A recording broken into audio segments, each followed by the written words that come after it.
एक गांव में रमेश नाम का किसान रहता था। उसके पास एक छोटी सी जमीन थी जिस पे वह खेती किया करता था। उसके पास जो कुछ भी था वह उससे संतुष्ट था। रमेश के परिवार में उसकी पत्नी थी। अरे भाग्यवान, आज खाना बनेगा या नहीं, या मुझे भूखा ही खेतों पर जाना पड़ेगा। जी बस बन गया है, खाना में बांध देती हूँ। ठीक है, जब तक तुम खाना बांधो तब तक मैं गौशाला से बैल को ले आता हूँ।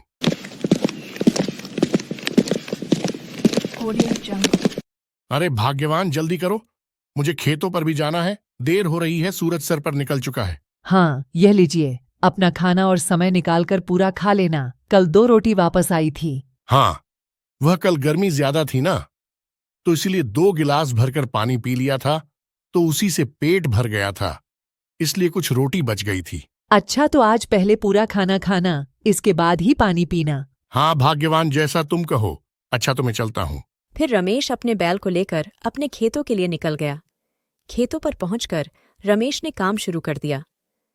कुछ ही देर में बैल चलते चलते थक के जमीन पर बैठ गया। अरे बैल, क्या हुआ? तुम ऐसे बैठ क्यों गए? लगता है तुम थक गए हो। तुम भी बहुत बूढ़े हो चुके हो ना, और इतनी कड़ी धूप में चल चलकर थक गए होंगे। चलो कोई नहीं, तुम आराम करो, बाकी का खेत में जोत लेता हूँ। रमेश अकेले ही खेत जोतने लगता है। खेत जोतने के बाद रमेश अपने बैल को लेकर घर चला जाता है।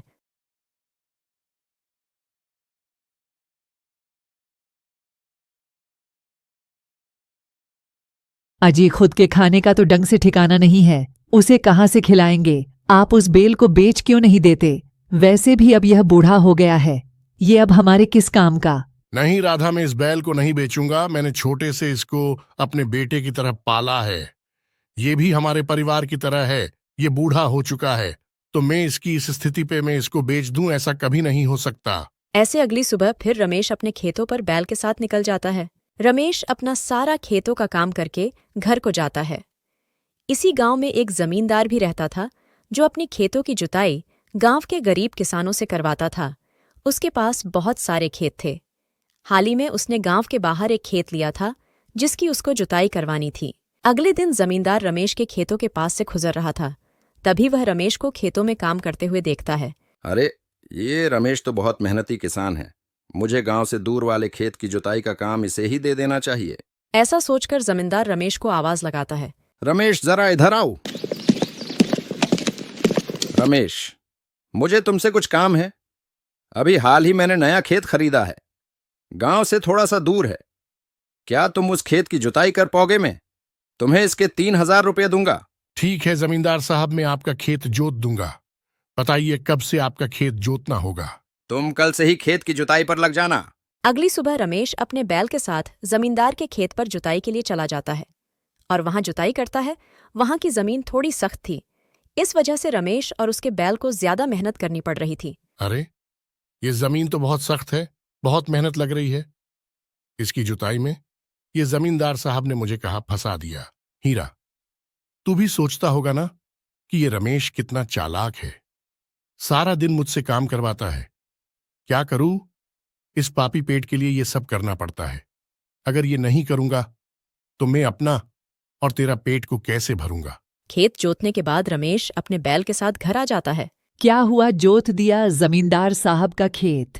हाँ, आधा जोत दिया है और आधा रह गया है, कल तक पूरा हो जाएगा। चलिए, अच्छा है, इससे कुछ पैसे तो आएंगे घर में। हाँ राधा, इस बार मैंने सोचा है कि जमींदार साहब के पास से जो पैसे आएंगे उससे मैं गौशाला की मरम्मत करवाऊंगा। गौशाला में जगह जगह से छेद हो गया है जिससे बारिश में छत से पानी टपकता है। हाँ ठीक है जी, तुम अपनी गौशाला की मरम्मत ही करवा लेना, हम बाद में अपनी देखेंगे। अगली सुबह रमेश अपनी बैल के साथ खेत को जोत रहा होता है कि तभी अचानक से उसका हल खेत में अटक जाता है। अरे, ये हल कैसे अटक गया? आखिर क्या चीज है जो इस हल को अटका रही है? रमेश उस जगह खुदाई करता है तो देखता है कि एक पुराना संदूक है। रमेश ने संदूक को बाहर निकाला और खेल कर देखा। उसमें बहुत सारे सोने के सिक्के थे। रमेश यह देखकर बहुत खुश होता है। वह संदूक को लेकर अपने घर चला जाता है। जी, इतने सारे सोने के सिक्के, ये तो बहुत ही सुंदर दिख रहे हैं। हम तो अमीर हो गए, अब हमें किसी चीज की कमी नहीं रहेगी। इन सोने के सिक्के को बेचकर हम अपनी सारी जरूरतें पूरी कर सकेंगे। नहीं राधा, हम ऐसा नहीं कर सकते। ये सोना हमारा नहीं है। ये जमींदार साहब की जमीन पर मिला है।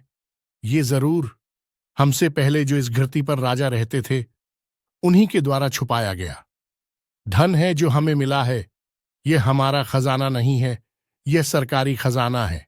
इसे हमें सरकार को देना होगा। आप बनते रही हे दानी। अगर आप ऐसे ही दानी बनते रहे ना तो आप जिंदगी में कभी अमीर नहीं बन पाएंगे। जिंदगी बस खेती बाड़ी करते रहना और यह सूखी दाल रोटी खाते रहना। राधा, बेमानी के पैसे से तो अच्छा ये दाल रोटी ही है जो कम से कम इसे खाकर हमें चैन से नींद तो आ जाती है। अगर बेमानी के पैसे की खाएंगे तो क्या हमें भला नींद आ पाएगी? और तुम इस बात को हमेशा याद रखना, राधा, बेमानी का पैसा कभी नहीं फलता। यह खजाना सरकार का है। इस खजाने पर केवल सरकार का अधिकार है। मैं कल ही इसे जमींदार साहब को देकर आऊंगा। लो कर लो बात, हाथ को आए पर मगर मुंह नहीं लगी। अगले दिन रमेश संदूक को लेकर जमींदार के पास जाता है और जमींदार को सारी बात बताता है। जमींदार रमेश से बहुत खुश होता है। वाह रमेश, तुमने आज साबित कर दिया तुम सच में बहुत ईमानदार किसान हो। मैं तुम्हारी ईमानदारी से बहुत खुश हुआ। इस खजाने पर सरकार का अधिकार है। इसे मैं सरकारी खजाने में जमा करवा दूंगा। और हाँ, तुम्हारी इस ईमानदारी का मैं उनसे इनाम भी दिलवाऊंगा। और रमेश, ये लो मेरे खेत को जोतने के पैसे। खजाने को जमींदार को देकर रमेश वहां से चला जाता है। ऐसे ही कुछ दिन बीत जाते हैं। तभी रमेश के घर एक व्यक्ति आता है। अरे, इस घर में कोई रमेश नाम का व्यक्ति रहता है क्या? इतना सुनकर रमेश और उसकी पत्नी बाहर आते हैं। हाँ भैया, बोलिए, मैं ही हूं रमेश। तुम्हें जमींदार साहब ने बुलाया है? रमेश उस व्यक्ति के साथ चल पड़ता है। वहां जाकर देखता है कि जमींदार साहब कुछ लोगों के साथ खड़े थे। रमेश, तुम सच में बहुत ईमानदार व्यक्ति हो। जमींदार साहब ने बताया कि कैसे तुमने यह सारा खजाना लाके उन्हें दे दिया। यह सरकारी खजाना तुमने ढूंढा है, इसीलिए तुम्हें इसका इनाम मिल रहा है। ये लो सोने के सिक्के। इससे तुम्हारा जीवन अच्छा बन जाएगा।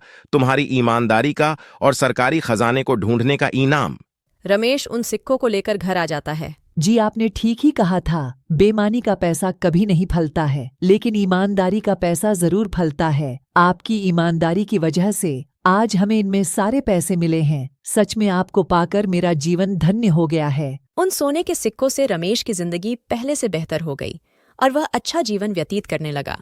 ऐसी ही मजेदार वीडियो देखने के लिए हमारे चैनल को सब्सक्राइब करें